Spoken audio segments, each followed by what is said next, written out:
a lot of the times we get told who we are, but what happens with that, much like when an actor is miscast in a role that they're not meant to be playing, I think we can only do that for so long. And when we're younger, we try to fit in. So we try to play that role. But at a certain point, we start to realize that this is not authentic to who I am. And so this is what I help people do, is get really intimately and clearly connected to who they are and what is their purpose in life. Because the worst thing in life is regret. And so I help people get intimately connected to the urgency of why we need to make decisions now. When you're living life on purpose, you're living authentically, you're living with integrity, you're on mission, and you know that who you are is making a difference in someone else's life.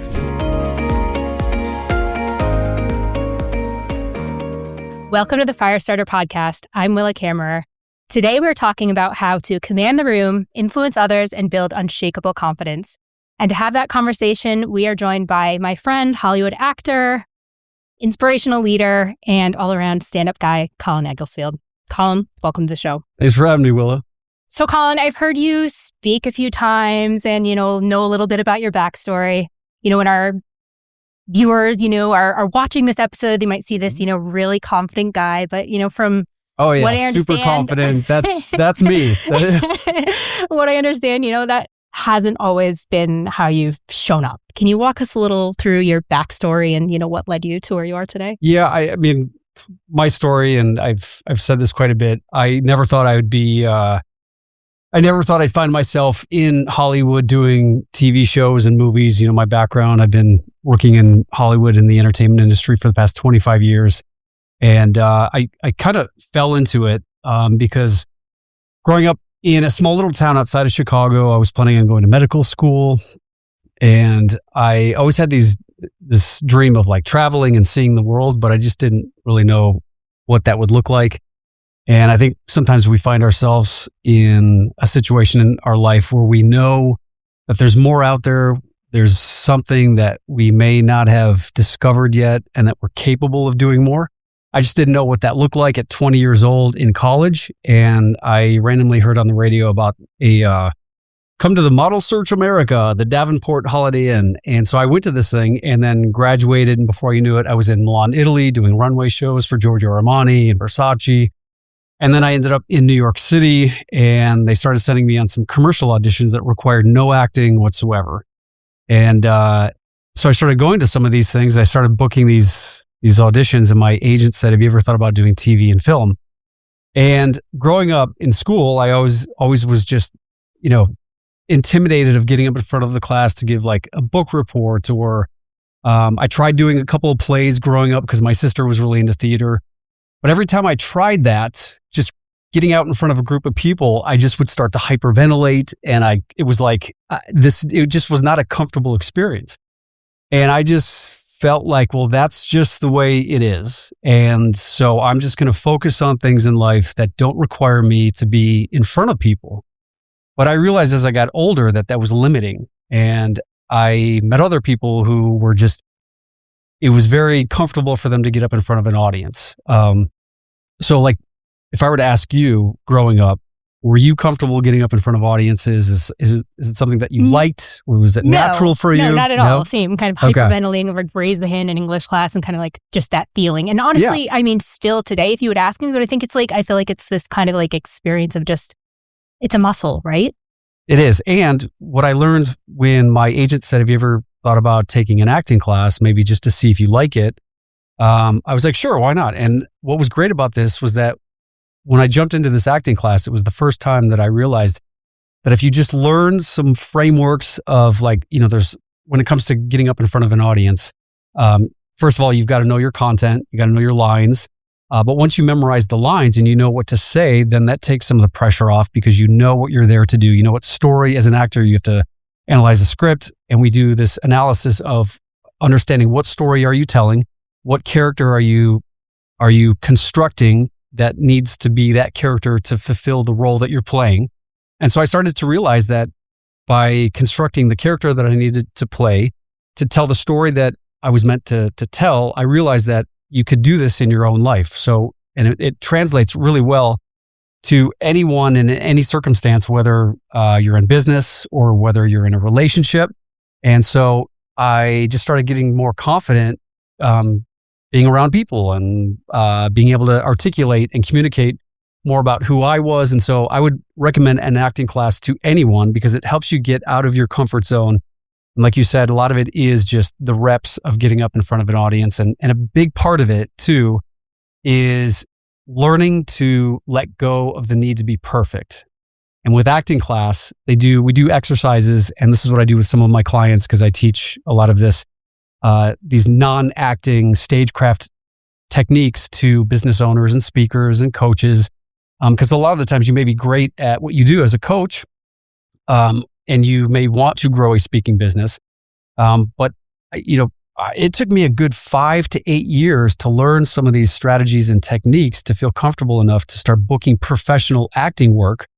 And so how can you expect someone who's never really learned some of the techniques of, camera angles and lighting and where to move and how to move on a stage and how to connect energetically with someone, because communication isn't just about the words that you say.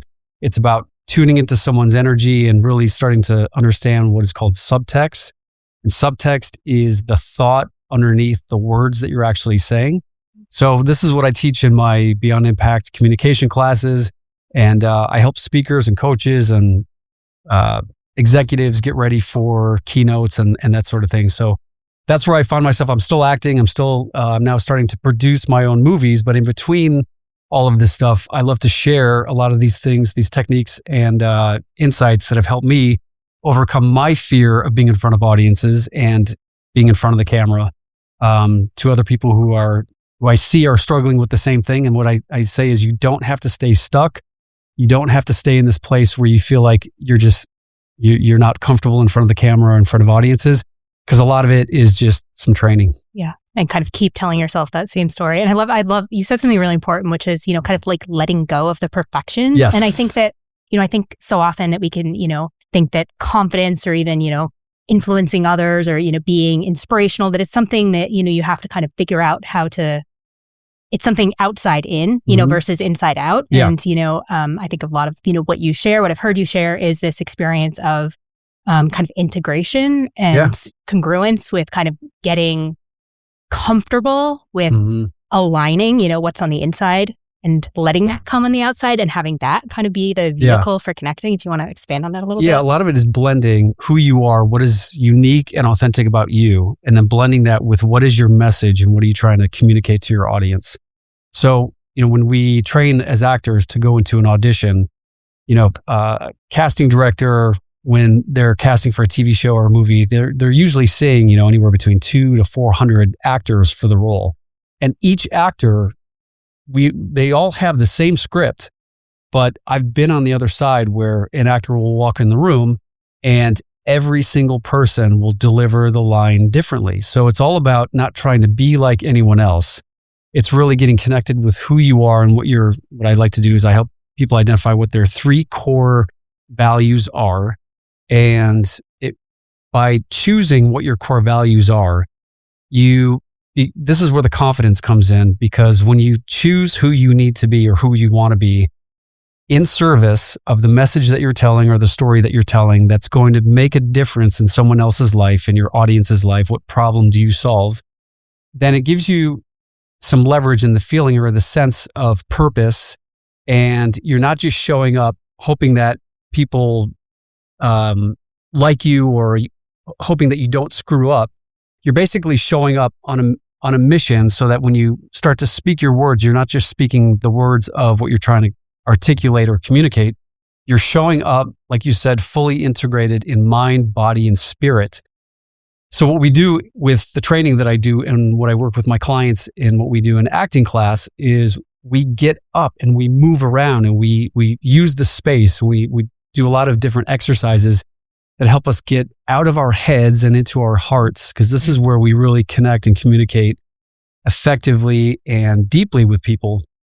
And a lot of it is just getting out of the idea of trying to do it right. And once you start to practice in this space, because it does take a little bit of time, but much like I say, when a Broadway actor is preparing to be on Broadway, it takes about 6 weeks for them to rehearse, to get ready to be on Broadway. And so my course is a 6-week program that helps you essentially rehearse get connected to who you are, what your unique values are, how to integrate it with your message, and then how is that message going to impact or make a difference in whoever it is that you're serving, so that when you show up, you're not just thinking about it, it's just who you are. And then in that space, you can just be fully present and have the freedom to just look around, and you'll notice in an audience who's resonating and who might be a little confused with it. And that way you can just be able to dial in and communicate to each of the individual people that you're communicating with. Yeah, I love that. And I feel like even just in my own experience, when I'm able to feel that kind of greater mission and tap into something beyond myself, and it's not about yourself. It's beyond a higher mission. It's about a higher mission. And then it just takes away that kind of like self-consciousness. You're able to like tap into that energy, right? Yeah. Yeah. A lot of it is just getting out of your own way. Yeah. And unlearning a lot of the things that we've learned, because, growing up, we get told a lot about who we are. I grew up in the south side of Chicago, so I'm a Midwesterner. I was the middle child. So we start to take on these stories of who we think we are or who we are told we are. I went to this I'm not school. a good speaker. I'm not confident. So it happened once that I threw up on stage, and now that's something that I'm going to avoid forever. So we start to tell ourselves, well, this is who I am. I'm just the quiet one. And based on, what religion you grew up in, or who your parents were, what school you went to, a lot of times we get told who we are. But what happens with that, much like when an actor is miscast in a role that they're not meant to be playing, I think we can only do that for so long. And when we're younger, we try to fit in. So we try to play that role. But at a certain point, we start to realize that this is not authentic to who I am. And so this is what I help people do, is get really intimately and clearly connected to who they are and what is their purpose in life. And then from there, we start to think about, well, what story do you want to tell? I call it your legacy impact story.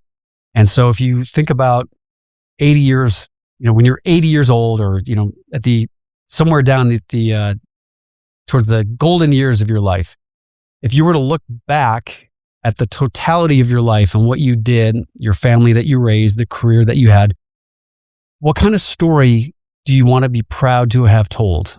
Do you want to have told an inspirational story that you always faced difficult things and difficult challenges, and you went it towards them head on, and you figured out a way to transform that challenge? Or do you want to be known as someone who always ran away, or who was afraid to make that difficult decision? Were you someone who were not authentic to yourself and stayed in a relationship that didn't serve you for too long? Because the worst thing in life is regret. And so I help people get intimately connected to the urgency of why we need to make decisions now. I'm a 3-time cancer survivor, so I've faced these decisions of, am I even going to be around in the next few months? So when you get, when you're facing those kinds of situations in life gets pretty clear pretty quickly in terms of, what is my purpose? What do I want to do while I'm here? And what is the legacy impact story that I want to tell? Because when we are on purpose and we are in motion, like you are, because I see a lot of what you're doing, it's very intentional, it's inspiring, it's lit up. And this is where people like yourself are inspirational. And when people are on purpose, they radiate this energy of what we call that it quality. I've heard that in Hollywood. And I think some people think that only movie stars have that it quality, but everyone has the ability to radiate that it quality, which is essentially when you're living life on purpose, you're living authentically, you're living with integrity, you're on mission, and you know that who you are is making a difference in someone else's life. Yeah. And to me, thank you. I think that comes, when you see that, when you feel that comes from that alignment, that letting go of the strings of the shoulds, and starting to, let life unfold, to its highest, truest potential, of your, inner, letting your inner compass guide versus, these external forces. But I think that, there's so many shoulds in society, as we grow up and as we, get conditioned over the years. So it's scary to, kind of tap into your own pathway, but at the same time, and let go of some of these beliefs or traditions. And that's why we see a lot of the times people literally feel stuck in their life because they've known themselves to be a certain way their whole life. And a lot of this is self-identity. So it's like, well, if I'm not this story that I've been telling myself that I'm the quiet one or I'm the people pleaser, then it can be scary to then take on a new role per se of who you want to be. But the thing is, our soul and our intuition is always nudging us, whether we like it or not. And I think we've both lived on both sides of it. And guys, life is better on the other side. Yeah. It really, really, really is. It doesn't mean it's less scary or less, easy, or that it is easier. But what it does is, life is difficult, however way you look at it, or however you choose to live life. Whatever we do, whether it's we all have to make a living. We all, most of us desire to raise a family. A lot of this stuff in life is not easy, but the way I look at it is, why do something in life that is difficult, that doesn't serve you, that's not aligned with who you really are? Because again, the last thing I think anyone wants to do is to regret missing out on opportunities that they could have or should have taken when they were younger and they just didn't, for fear of failing. I hear that all the time. Well, what if I fail? What if it doesn't work? Or what will people think of me? What will people think of me? And having lived that feeling of like trying to shove down my heart, in a marriage that wasn't serving me. It's an exhausting way to live, to constantly also feel like you have to kind of construct this identity around yourself that is not, so I do want to, dig a little bit deeper into your personal story, because I feel like, everything you've lived through, you were there, on 9/11, you have survived cancer 3 times, that everything that we're talking about here, I would love to, hear how you feel that has shaped, your mission and how you also lead others today. Yeah, like I was saying, I would never wish cancer or any health challenge on anyone, but, obviously, it's, things happen in life where we face challenges. Like you said, I did live through 9/11. I was living across the street from it. And that morning when I woke up, saw people hanging out of the towers and saw people jumping out. And after the second plane hit, I ran downstairs and I just was watching people just having to make that horrendously difficult decision of jumping out of a building from 1,000 feet up in the air. And after that, the first tower fell down, I was one of the people that was running down the street, and it was a few days before I could get back into my apartment. When I did, my windows were blown in, so my place was destroyed. So a National Guard soldier walked me up and said, "You have 10 minutes to put whatever you can put into a suitcase." And then I had to leave. And at this point, it's like being homeless and just going through that horrendous experience. The one thing I just was present to was being grateful to still be alive. And from that place, I think it's important, no matter what you're dealing with, no matter whatever it is that you're facing, we can all be grateful for something in our life. And I think that's the place where, if we want to make some change or move forward in life, starting from a place of gratitude is the leverage to at least take that first step. And from there, I started to think about, okay, I've been playing this role my whole life of doing what I thought I was supposed to be doing. I'm now in New York City taking acting classes. I was supposed to go to medical school. What would it be like if I told my parents that I wanted to go out to Hollywood to pursue this crazy idea of being a professional actor?